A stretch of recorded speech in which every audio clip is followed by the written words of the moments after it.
My name is Eva, and I live in America. I say that first because it matters where a story stands.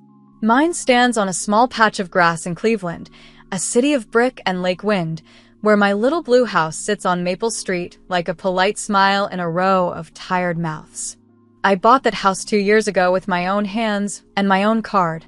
The deed is in my name. The bank knows my voice.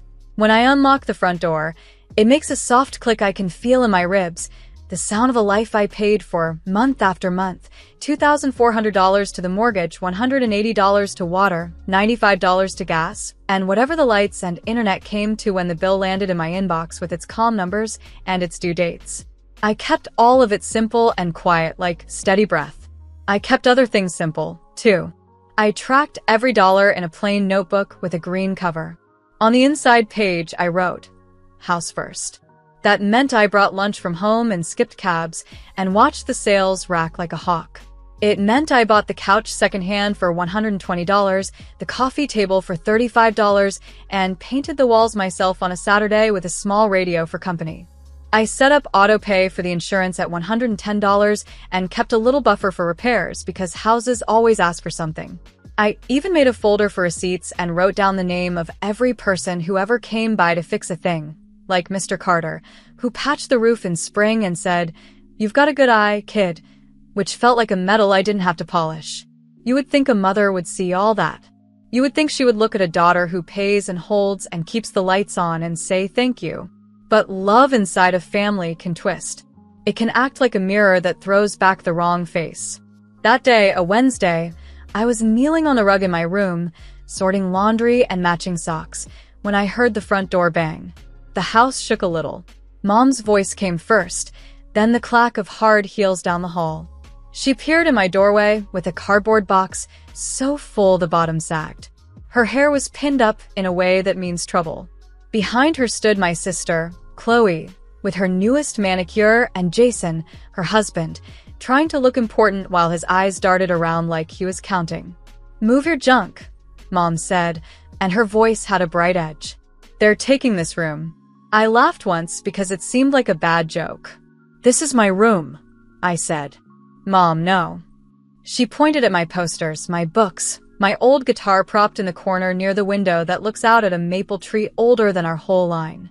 She didn't touch the guitar. She just aimed the point of her finger like a sharp pen and said, clear as a bell with a crack in it, "Bullsh *T. Get out, freeloader." The word hit me right in the chest. It knocked a thought out of me like a bird from a branch. She doesn't know. She truly doesn't know. She doesn't know that the auto pay is my card. She doesn't know that the voicemail from the bank goes to me, that the new furnace came from my savings, that I stayed late at the bookstore on Euclid Avenue for extra hours so the escrow would stay healthy, and that the winter heat would be steady. She doesn't know that while she bragged to Aunt Grace at Thanksgiving about the house we all keep up, I was washing dishes with my sleeves rolled up, making a list in my head of due dates and meter readings, and the way money moves like water if you don't cup your hands just right. Chloe rolled her eyes at me, bored already, like we were kids again arguing over the back seat. Jason gave me a small, smug look that said men should have the big rooms. "You can take the den," he offered, like a king tossing a coin. The den is a room with no door and a draft that creeps under the baseboards in December.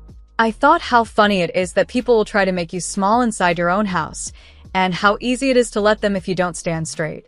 I didn't talk about the deed. I didn't pull out the folder with my name on the top line and the bank's stamped letters arranged like teeth. I didn't give a speech about budgets or carry in the spreadsheet I keep on my laptop that shows how every $1 has a job. I could have. I could have opened the account on my phone and said, "See?" I could have told Mom about the night I sat in the kitchen paying bills while she slept in front of the TV, the glow of a late movie on her face like fake moonlight. But sometimes sharing the truth with people who refuse to see it is like pouring dollars down a drain. The sound is just a hush, and the hole stays a hole.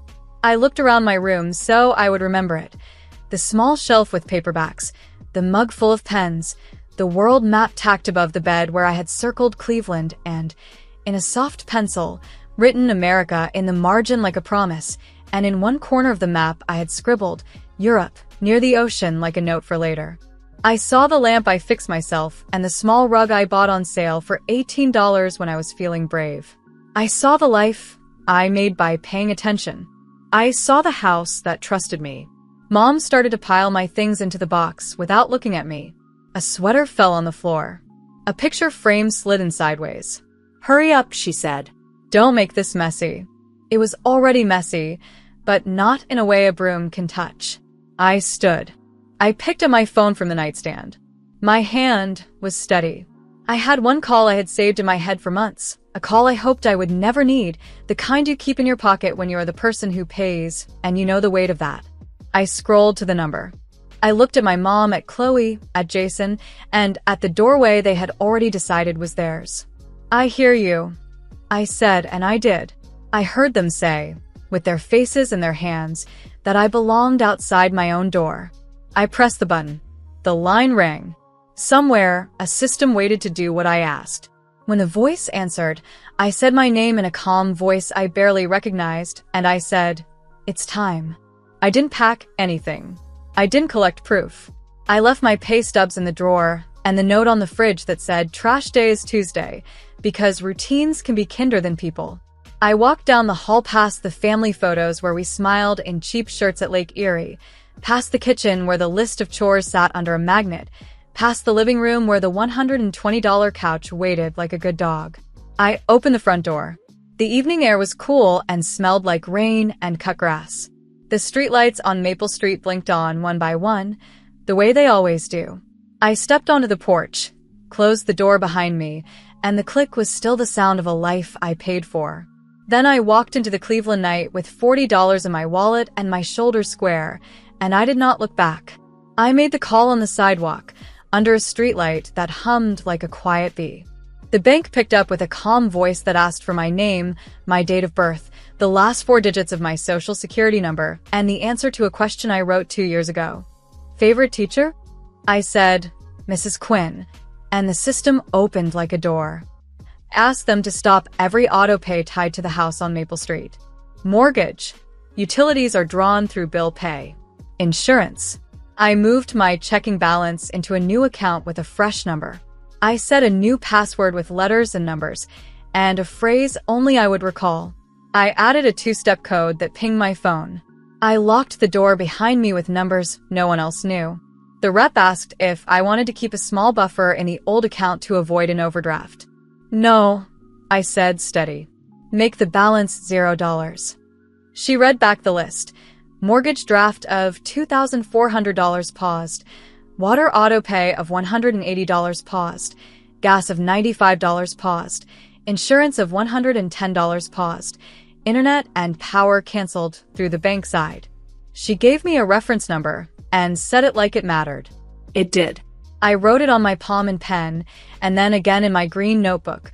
Proof that I had finally stopped feeding a mouth that called me a freeloader. When we hung up, the night air felt thin and new, like the first dollar in a jar. I called the mortgage servicer next and spoke to a man named Daniel, who used careful words and told me they would expect payment by the 15th, as always. "I know," I said. "I'm simply ending the automatic draft. Any future payment will come from me if I choose to send it." He cleared his throat and said he understood. I called the power company and the water office. I called the internet provider and sat on hold while a recorded voice told me about faster speeds and bundle deals. I pressed the buttons. I said, "Remove my card." Each time a system let go, I felt a knot loosen behind my ribs. When the money was quiet, I called Sarah. She is my oldest friend, the kind who keeps a spare key for you even when you don't ask. She lives across town, near the river, where the air smells like iron and lake wind. She picked up on the first ring. I said, "I'm outside," and my voice broke once. She said, "Come over," before I asked. No questions, no lecture, just the quick trust you can set your weight on.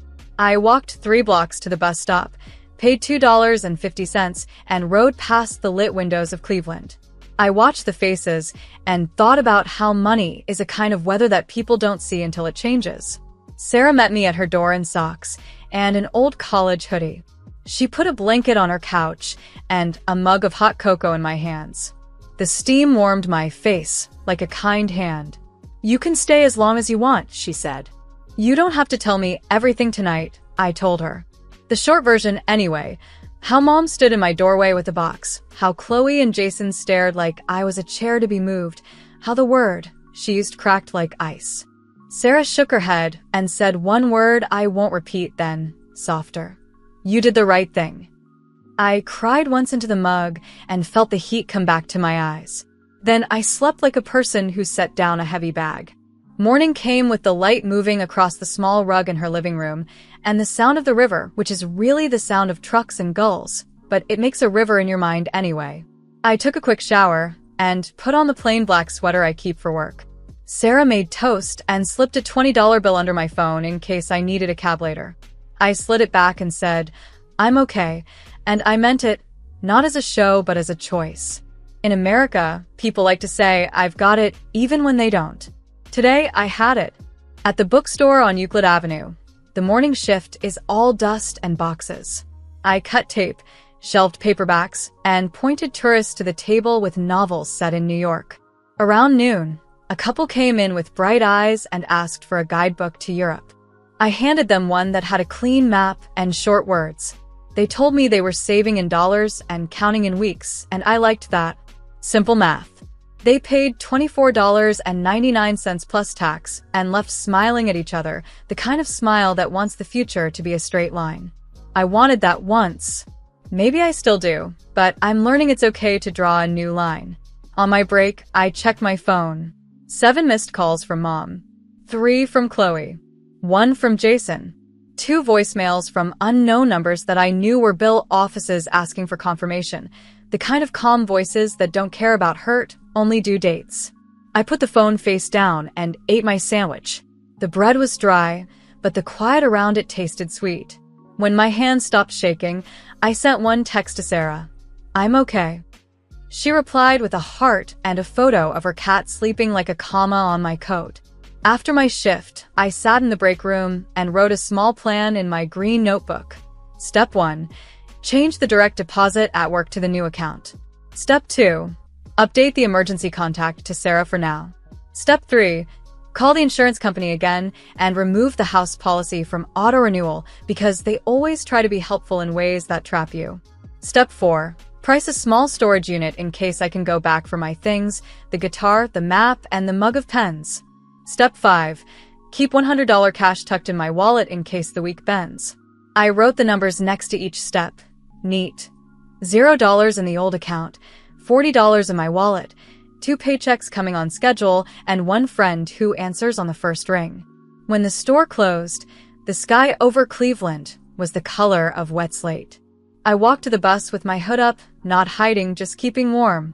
My phone buzzed again, and this time I let myself listen to one voicemail. Mom's voice was tight and bright. "Why didn't the mortgage go through?"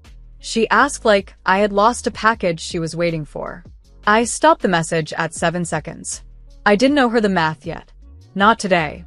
Today was the day I learned that a phone can be a lever, and a lever can move a house, and sometimes the best way to speak is to stop paying for what hurts you. Back at Sarah's, I folded my sweater over the arm of the couch and sat for a long minute with my hands around another mug, tea this time. I could feel the old panic knocking under my ribs, asking to be let back in. I told it no. I told them I have a new account and a code that only I know. I told them I live in America where a woman can own a house and also walk away from one if it stops being a home. I told them that my name is on a deed and also on a small plan written in ink that will carry me through the week. Then I turned off my phone, set it face down, and let the room be quiet. The next day started with a sound that did not belong to the morning.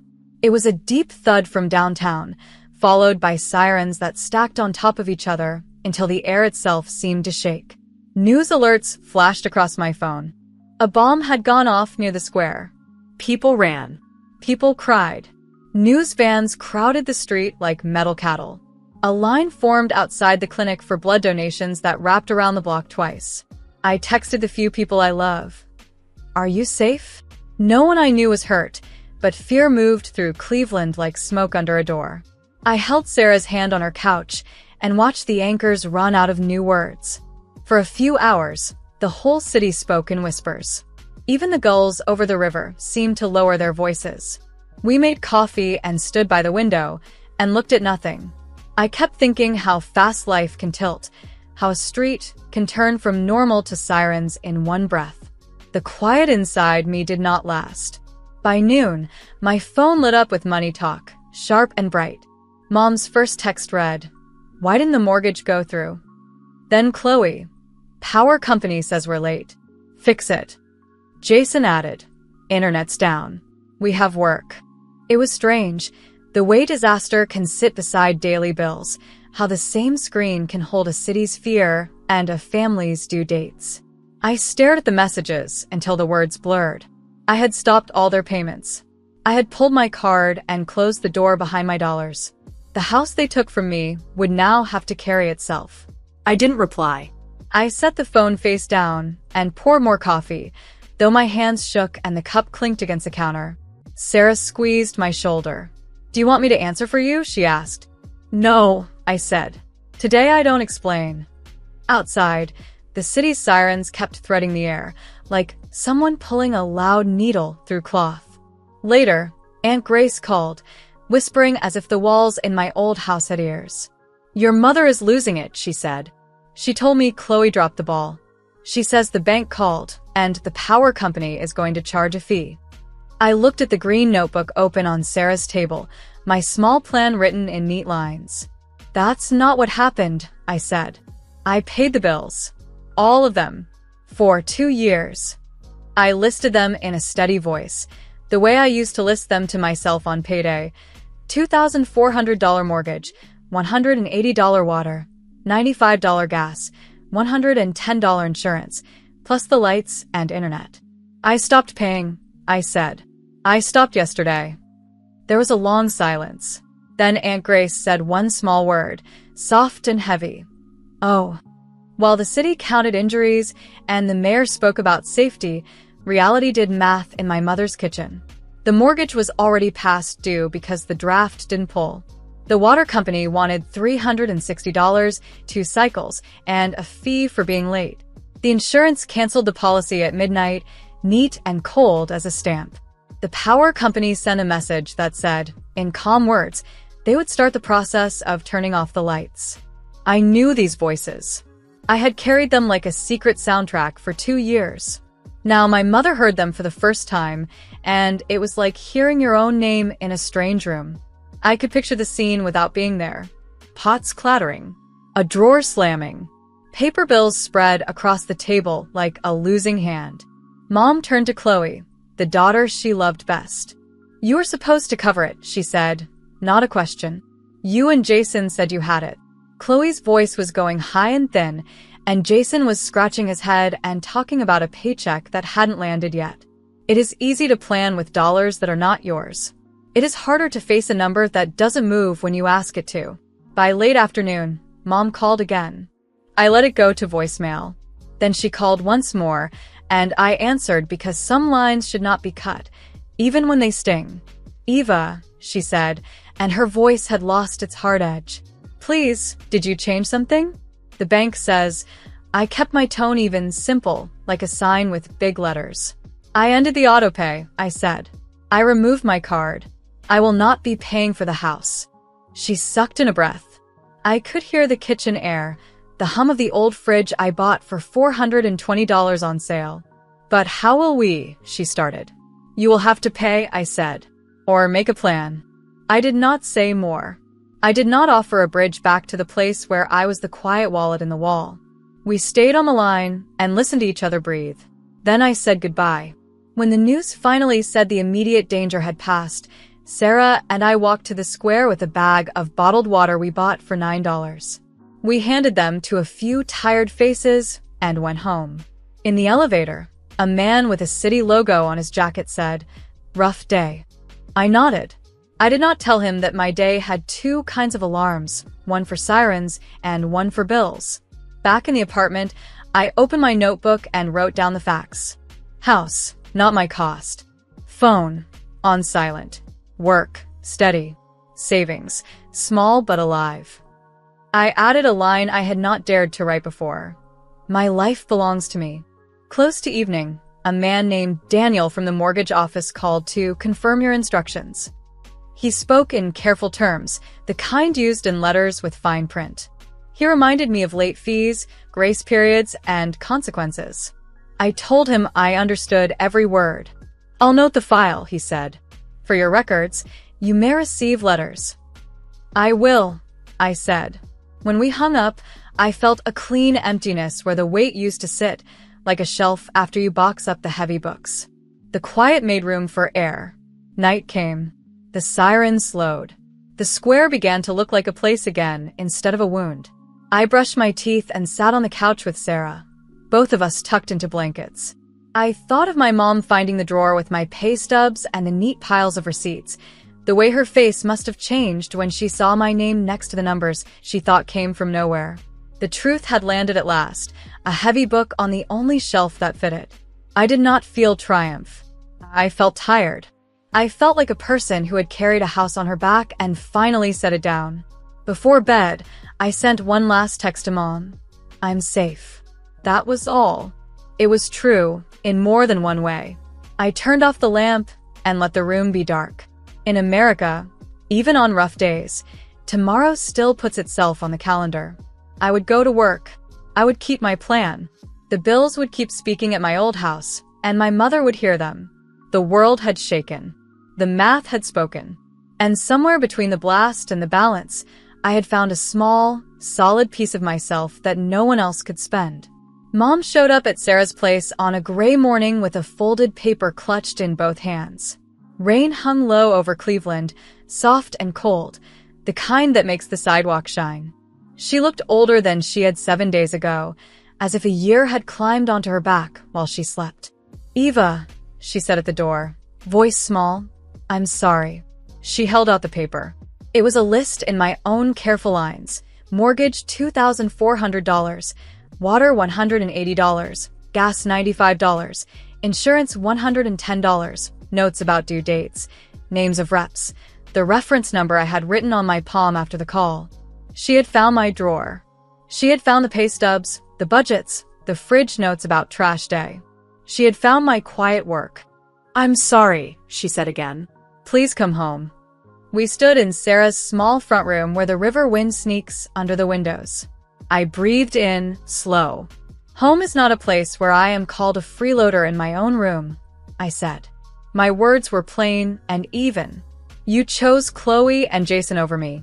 You threw away my things. You told me to get out. She cried the way adults cry when they do not want to. She tried to hug me. I let it be brief, then stepped back. Some hugs are repairs. Some are bandages. This one was only a bandage. The week after that became a map of numbers. Letters from the bank came with firm lines and dates in bold. Late fees sprouted like weeds. The water office sent a pink notice. The power company spoke in quiet threats about service. A man named Daniel, a real estate attorney, called to say, in the careful tone of people who handle heavy news every day, that my name was still tied to the note and we needed to talk. I met him downtown, 3 blocks from Public Square, in a room with blinds that sliced the light. He wore a blue tie and slid a sheet across the desk with columns of figures. Market value, balance, fees, the likely gap. He did not talk down to me. He did not rush. You have options, he said. None of them is simple. All of them are survivable. The house could not carry itself without my dollars. That was the clean truth. We walked through words like short sale, deficiency, and release. I signed where I had to sign. Daniel called the servicer while I sat with my hands flat on the table. I learned how money can turn a home into a file, and how a file can be closed with the right lines in the right order. I called Mom that night and told her what would happen next. She listened and did not argue. I think the numbers had already convinced her in a way my voice never could. A month later, the blue house on Maple Street changed hands for less than it had cost us all in time and paint and pride. I felt the loss like a bruise, dull and honest. Mom moved with Chloe and Jason into a small rented duplex on the west side. I saw it once from the bus. A narrow place with thin steps and a porch that leans. The rent is $1,200, due on the 1st forever. Chloe texted me that Jason had found new work at a warehouse near the lake. She added a sonogram a few weeks later, a pale moon on a screen, and wrote, "It's early, don't tell anyone." I did not tell anyone. Jason called once to ask for help with the deposit. I said no, not hard, just steady, and sent a list of community offices instead. I am not unkind. I am simply done paying for a life that calls me names. I stayed with Sarah until the knots in my chest loosened. She leaves tea on the counter with a note that says, "Warm me up when you're ready," and never asks more than I can give. On a bright Friday, I found a studio in the warehouse district with wide windows and chipped brick that looks good in the afternoon. The rent is fair. The light is free. I signed the lease with a pen that had a tiny feather taped to it for luck. I bought a secondhand sofa for $90 and a small fern for $12. I nailed 3 frames to the wall and put my green notebook on the shelf where I can reach it without standing on my toes. At night, the city hums like a sleepy train. I sleep through it. My budget is a simple ladder now. Paycheck up. Rent first. Groceries next. Transit pass. A line for savings that is small but real. I keep a glass jar by the door and drop loose dollars in it. Bus money. Coffee money. Dream money. On Sundays, I walk to the lake and let the wind press my coat against my ribs. The water curls like pages under my shoes. Sometimes I sit on a bench and write out a plan to visit New York for a long weekend once my jar reaches $300. I look at a map and touch the word America with my fingertip and feel proud that my life stands on its own feet again. Europe is still a quiet idea in the top corner of the map, a note for later. Mom texts now and then. "I miss you," she writes. "I'm sorry," she adds. Sometimes she sends photos of dinners in their new kitchen, which is the size of a hallway. Sometimes she asks how my job is. I answer with short, true lines. "I'm okay. Work is steady. I hope you are well." She tries to return to the old rhythm, but the old rhythm is gone. Boundaries is a new kind of music. They sound strange at first, then they start to carry the tune. Aunt Grace called once to say Mom keeps the copy of my budget in a drawer as if it were a photograph. People respect the work they do not have to do themselves, only after it stops being done. I keep small rituals. Thursday laundry. Saturday floors. A library card in my wallet and a bookmark made from a receipt that still smells like dust from the bookstore on Euclid Avenue. I painted one wall a careful white and left the others brick, so I would remember that a room can hold 2 truths at once, present and past. I hung my old map and circled Cleveland again, darker this time, as if saying to myself, "Start here." In the corner sits my guitar, tuned and quiet, the same as the day Mom pointed at it with a hard finger. When I strum, the sound fills the studio, bright and clean, and I think of the girl in that blue house who paid and kept quiet, and of the woman here who pays and speaks. When people ask why I left, I tell the simple truth. My mom dumped my things in a box and called me a freeloader so my sister and her husband could take my room. She did not know I was paying for the whole house. I made one call and walked out. The next day, a bomb exploded downtown, and the world felt sharp and short. I stopped the payments. The bills spoke louder than I ever could. The house was sold. They rent now. I live alone, and I pay my own way, in dollars I earn with my own hands. This is America, big and noisy and full of second chances. My life fits inside a few keys, a bank app, and a door that opens to light. I learned that on Maple Street. I will not forget it. I don't need to. I am free.